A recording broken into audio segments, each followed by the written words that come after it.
এক দুই তিনি চাৰি এক দুই তিনি চাৰি শংকৰে সাঁতুৰি শিশু এটি থপিয়াই লুইতখন পাৰ হয় এক দুই তিনি চাৰি এক দুই তিনি চাৰি শংকৰে সাঁতুৰি শিশু এটি থপিয়াই লুইতখন পাৰ হয় পাঁচ ছয় সাত আঠ শংকৰে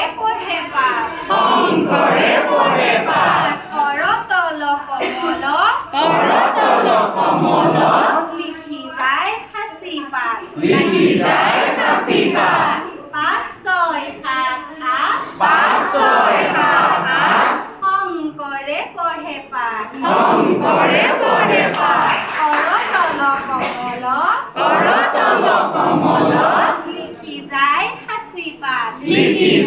সাঁচি পাত নমস্কাৰ।